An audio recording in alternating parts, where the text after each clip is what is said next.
الشيطان الرجيم بسم الله الرحمن الرحيم يا أيها الذين آمنوا قوا أنفسكم وأهليكم نارا وقودها الناس والحجارة.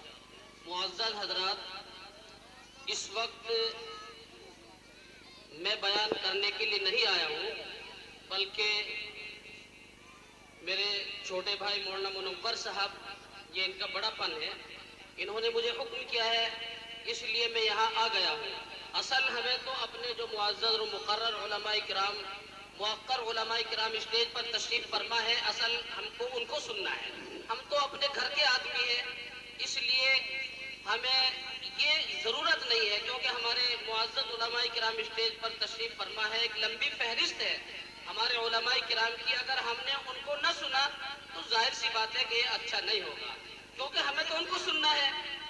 لیکن مجھے حکم ہوا ہے تو اس لیے صرف 3 باتیں آپ کے سامنے مجھے رکھنی ہے، اور بس انشاءاللہ میں اپنی بات کو ختم کر دوں گا۔ معزز حضرات، دیکھیے، نبی کریم صلی اللہ علیہ وسلم نے ہماری خاطر بڑی مصیبتیں برداشت کی ہے۔ نبی کریم صلی اللہ علیہ وسلم نے اس امت کے لیے بڑی دقتیں برداشت کی ہیں، اور یہ دین جو آج ہم تک پہنچا ہے، اس ہندوستان کے چپے چپے اور کونے کونے پر آپ کو جو یہ مدارس اسلامیہ کا جال نظر آ رہا ہے، کوئی جھونپڑیوں کی شکل میں، کوئی بلڈنگوں کی شکل میں، آپ کو اس ہندوستان کے کونے کونے پر جو یہ مدارس اسلامیہ نظر آ رہے ہیں، یہ ہمارے لیے نعمت عظمیٰ کی حیثیت رکھتے ہیں۔ حضرات، ان مدارس اسلامیہ سے دین کے محافظ تیار ہوتے ہیں، دین کے سپاہی تیار ہوتے ہیں، یہ دین کے اڈے ہیں۔ ان سے محبت کرنا ہمارے لیے بہت ضروری ہے۔ آج مسلمانوں کے اوپر جو حالات آ رہے ہیں میرے بھائیوں، خصوصاً امت مسلمہ کے اوپر جو حالات آ رہے ہیں، وہ ہم سب کے سامنے ظاہر اور باہر ہیں، چھپے ہوئے نہیں ہیں۔ بتانے کی ضرورت نہیں ہے کہ آج مسلمانوں کے اوپر جو حالات آ رہے ہیں، اس کی وجہ کیا ہے۔ کبھی ہم نے اس پر غور کیا، کبھی ہم نے بیٹھ کر کے کبھی اس پر توجہ ڈالی کہ آخر ان ایسے حالات ہمارے اوپر کیوں آئے، مسلمانوں کو کیوں ستایا جا رہا ہے۔ جس طرف دیکھیے مسلمانوں کو برباد کرنے کے منصوبے بنائے جا رہے ہیں، جس طرف دیکھیے مسلمانوں کو ختم کرنے کے منصوبے بنائے جا رہے ہیں، میرے بھائیوں، کبھی آپ نے اس پر غور کیا کہ آخر یہ وجہ کیوں آئی، ایسے حالات کیوں آئے، ہمارے اوپر ایسے حالات کا انبار کیوں ٹوٹا؟ کبھی ہم نے اس پر غور نہیں کیا ہے۔ میرے بھائیوں، مجھے اپنے ان برادران اسلام، خصوصاً اپنے ان بھائیوں سے، اپنی برادری کے بھائیوں سے خصوصاً مجھے یہ عرض کرنا ہے کہ آج نبی کریم صلی اللہ علیہ وسلم جس راستے پر ہم کو چلا کر کے گئے تھے، اس آقا جو آقا ہم کو دین کے راستے پر چلا کر کے گئے تھے، واللہ آج ہم نے اس راستے کو چھوڑ دیا ہے۔ نبی کریم صلی اللہ علیہ وسلم کی سنتوں کا مذاق ہم نے اٹھایا ہے، قرآن کریم کے احکام کی خلاف ورزی ہم کرتے ہیں، دوسرے نہیں کرتے ہیں۔ میرے بھائیوں، دوسرے اگر کریں وہ اس کے مکلف نہیں ہے، لیکن ہم ایمان والے ہو کر کے، آقا کی امت میں ہو کر کے، ہم نبی کریم صلی اللہ علیہ وسلم کے عاشق ہو کر کے، ہم نے نبی کریم صلی اللہ علیہ وسلم کی سنتوں کا جنازہ نکالا ہے، قرآن کریم کی خلاف ورزی ہم نے کی ہے، دوسروں نے نہیں کی ہے۔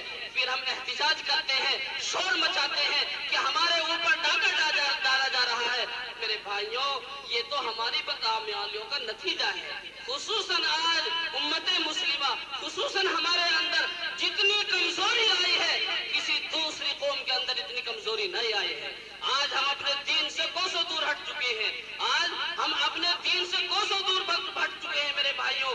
اور اللہ تبارک و تعالیٰ قرآن کریم کے اندر ارشاد فرماتے ہیں، ان اللہ لا یغیر ما بقوم حتی یغیروا ما بانفسہم۔ وہ قوم جو اپنے کو خود بدلنے کی کوشش نہ کرے، اللہ تبارک و تعالیٰ اس کی حالت کو کبھی نہیں بدلنے کے۔ پہلے ہمیں کوشش کرنی ہوگی۔ آج مسلمانوں کے اندر جو برائیاں اور جو غلط باتیں اور اپنے علماء کرام سے بدزن ہونا اور مدارس اسلامیہ سے دور ہونا، یہ ہمارا پیشہ بن چکا ہے، یہ ہمارا پیشہ بن چکا ہے۔ آج ہمارے دلوں کے اندر علماء کرام کی طرف سے بدگمانیاں پیدا ہو رہی ہیں میرے بھائیوں، ورنہ ایک وقت تھا کہ علماء کرام کی باتوں کو سننے کے لیے لوگ کئی میل سے سفر کر کے آیا کرتے تھے۔ آج ہم نے الحمدللہ یہ مدارس اسلامیہ کا طفیل ہے کہ آج ہر گھر کے اندر بہت سارے حفاظ کرام موجود ہیں، اور علماء کرام کا ایک جمع غفیر ہماری بستی کے اندر موجود ہے۔ ورنہ ہم جب چھوٹے سے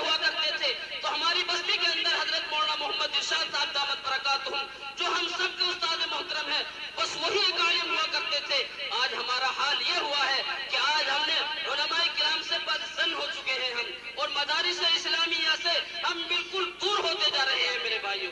یہ ہمارے لیے نعمت عظمیٰ کی حیثیت رکھتے ہیں, یہ ہمارے لیے نعمت عظمیٰ کی حیثیت رکھتے ہیں. ہمیں ان سے محبت کرنا بہت ضروری ہے. آج حالات مسلمانوں کے اوپر, آج حالات جو ایمان والوں کے اوپر آ رہے ہیں وہ ہمارے سامنے ہیں.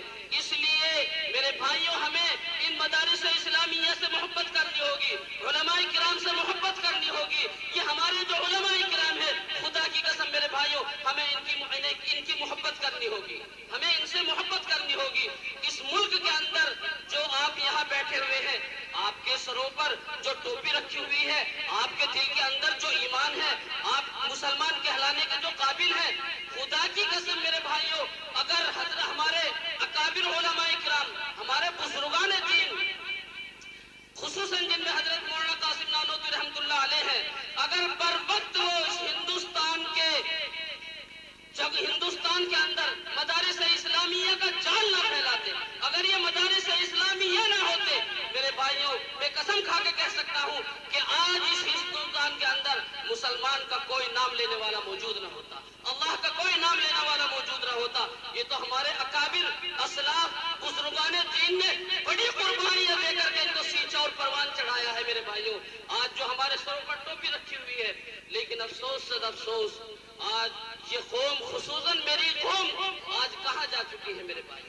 آج اس قدر بدسن علماء کرام سے, مدارس اسلامیہ سے اس قدر بدسن کہ طرح طرح کے جملے ہم کہتے ہیں دوسرے نہیں کہتے ہیں. اور آج نہ ہماری یہ قوم ترقی کر رہی ہے اور نہ ہی یہ علم کے اندر آگے بڑھ رہی ہے. ہر جہاں دیکھیے آج میری قوم پیچھے بھٹکتی ہوئی جا رہی ہے. ہر میدان کے اندر جہاں دیکھیے مسلمان قوم پیچھے بھٹکتی جا رہی ہے, خصوصاً ہماری برادری. ہم تو دیکھتے ہیں کہیں اگر ہمارا گزر ہوتا ہے, اگر ہم کہیں جاتے ہیں جلسوں کے اندر, تو ہمیں پتہ چلتا ہے کہ کہاں کے کام کرنے والے ہیں. کوئی بتلاتا ہے کہ جی پانچلی کے ہیں, کوئی پٹھلوکر کا, کوئی کہیں کا. ابھی ہم چھتیلے گئے ہوئے تھے کل, وہاں جا کر کے ہم نے معلوم کیا کہ یہ کون حضرات ہیں جو سڑکوں پر کام کر رہے ہیں. خدا کی قسم انہوں نے بتایا کہ ہم کھوائی کے ہیں. بہت دکھ ہوتا ہے, نہ تو قوم تعلیم میں آگے بڑھی ہے میرے بھائیوں, اور نہ ہی قوم نے ترقی کی ہے, نہ ہی قوم نے ترقی کی ہے, اور نہ ہی علم دین میں آگے بڑھے ہیں. کاش کوئی تو کام کرتے میرے بھائیوں, یا تو علم میں ہم آگے بڑھتے یا پھر دنیاوی ترقی کرتے. لیکن آج افسوس نہ تو ہم دنیاوی اعتبار سے ترقی کر رہے ہیں اور نہ ہی اخروی اعتبار سے. اس لیے میرے بھائیوں کام چلنے والا نہیں ہے. اور یاد رکھنا, جو قوم مزدوری کرتی ہے وہ کبھی ترقی نہیں کرتی, جو قوم مزدوری کرتی ہے وہ کبھی ترقی نہیں کرتی. ہاں, جو قوم تجارت کرتی ہے, نبی کریم صلی اللہ علیہ وسلم کی سنت طیبہ ہے تجارت کرنا, جو قوم تجارت کرتی ہے تو وہ ترقی میں آگے بڑھتی ہے. آج ہم مسلمان دوسروں کو دھوکہ دیتے ہیں اور خود بھی دھوکہ کھاتے ہیں. آج خصوصاً ہم دھوکہ دے رہے ہیں اور دھوکہ کھا بھی رہے ہیں. آج ہمارے اندر اتحاد ختم, ذرا سی باتوں پر اختلاف, ذرا سی باتوں پر اس قدر اختلاف بڑھ جاتا ہے کہ اس کو بیان نہیں کیا جا سکتا ہے. نبی کریم صلی اللہ علیہ وسلم نے اپنی اس امت کی خاطر اتنی تکلیفوں کو برداشت کیا ہے میرے بھائیوں کہ بیان نہیں کیا جا سکتا. میں آپ کو بتلایا کرتا ہوں, بارہا میرے سے آپ نے سنا ہوگا کہ اس آقا نے اپنی اس امت کی خاطر اتنی تکلیفوں کو برداشت کیا ہے. حدیثوں کے اندر آتا ہے, حدیث موجود ہے, توفی النبی صلی اللہ علیہ وسلم ویشبع من خبز الشعیر, نبی کریم صلی اللہ علیہ وسلم اس دار فانی سے رخصت ہو گئے. آپ نے اس دنیا سے پردہ فرما لیا, لیکن کبھی آپ نے جو کی روٹی بھی پیٹ بھر کر نہیں کھائی, جو کی روٹی پیٹ بھر کر نہیں کھائی. اسی پر بس نہیں, حدیث کے اندر یہاں تک ملتا ہے کہ آپ کے گھر کے اندر 2 مہینے ہو جاتے, چولہا گرم ہونے کی نوبت نہیں آتی تھی. آپ کے بھتیجے حضرت عروہ نے دریافت کیا, خالہ جان پھر آپ کس چیز پر گزارا کرتی تھی, آپ کے گزارے کا طریقہ کیا تھا, کس طریقے سے آپ زندگی گزارتی تھی. میری ماں حضرت عائشہ صدیقہ رضی اللہ تعالیٰ عنہا یہ بیان فرماتی ہے کہ نبی کریم صلی اللہ علیہ وسلم کی خدمت اقدس میں کہیں سے کھجور آ جایا کرتے تھے ہدیے کے طور پر, ان کھجوروں کو کھا کر کے ہم پانی پی لیا کرتے تھے. بس یہی ہماری زندگی گزارنے کا طریقہ تھا. قربان جائیے اس آقا کی ذات اقدس پر کہ جس نبی نے ہماری خاطر اتنی تکلیفوں کو برداشت کیا ہو. میرے بھائیوں, چاہیے تو یہ تھا کہ ہم اس نبی کی سنتوں کو